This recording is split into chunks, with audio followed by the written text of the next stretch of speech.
பாய் பாய் மலேசியாங்க. ஆமாங்க, இன்றைக்கி நான் மலேசியாவிலேருந்து கிளம்புறேன். ரொம்ப கஷ்டமான ஒரு மனநிலை தான். ஆனாலும் இந்த டிசிஷன் எடுக்க வேண்டிய ஒரு சூழ்நிலை. ஒரு 14 வருடம் இந்த மலேசியாவில் அனைத்து முயற்சியும் எடுத்துகிட்டு இப்போ ஃபைனலாக ஓகே, இனி இங்கே நம்மளால் சர்வே பண்ணுறது ரொம்ப கஷ்டமாக இருக்குது. ஏன்னா எனக்கு 2 முறை ஆக்சிடெண்ட் ஆகி அதுவும் எனக்கு பெரிய கஷ்டம். இத்தனைக்கு நான் இங்கே திருமணம் செஞ்சுருந்தேன். இருந்தபோது இங்கே எந்த ஒரு சரியான வாய்ப்புமே கிடைக்கல. குறிப்பாக நம்ம இந்திய முதலாளிகள்கிட்ட வேலைக்குன்னு போய் ரொம்ப மன கஷ்டங்கள் நிறைய அனுபவிச்சிருக்கேன். நல்ல நல்ல மனிதர்கள் நிறைய இருக்கிறாங்க. இருந்தாலும் ஏதோ எனக்கு சரியாக அமையலை. இப்போ மறுபடியும் தமிழ்நாட்டுக்கு தான் போகிறேன். தமிழ்நாட்டில் இருந்து ஒரு வாய்ப்பை எதிர்பார்த்து போயிட்டுருக்கிறேன்.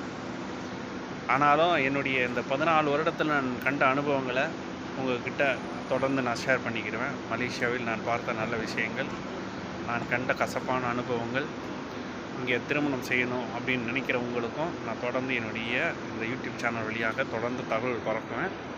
இப்போ என் மனைவி நம்ம வருத்தத்தோடு தான் என்னை சென்ட் ஆஃப் பண்ணுறாங்க. பட்டு இதை ஃபேஸ் பண்ணி தான் ஆகணுங்கிற ஒரு கடினமான ஒரு முடிவை எடுத்திருக்கேன். ஸோ தொடர்ந்து நம்ம சேனலை ஃபாலோ பண்ணுங்கள். மலேசியாவில் என்னை போல் திருமணம் செய்து ஒரு கடினமான ஒரு காலத்தை கடந்த பல பேர் இருக்கிறாங்க. அது மாதிரியான ஒரு பாதையில் நீங்கள் யாரும் பயணிச்சிடக்கூடாது. உங்களுக்கு என்னால் ஆன ஒரு நல்ல ஒரு கருத்துக்களை தொடர்ந்து இந்த சேனல் வழியாக சொல்லுவேன். அதேமாதிரி மலேசியாவில் வேலைக்கு போகணுமா, போனால் என்ன மாதிரி நடந்துக்கணும் இப்படிங்கிறதையும் நான் தொடர்ந்து என்னுடைய இந்த சேனல் வழியாக உங்கள்கிட்ட பகிர்ந்துக்க போகிறேன். ஸோ தொடர்ந்து நம்ம சேனலை சப்ஸ்கிரைப் பண்ணுங்கள், ஃபாலோ பண்ணுங்கள், உங்கள் ஃப்ரெண்ட்ஸுக்கு ஷேர் பண்ணுங்கள்.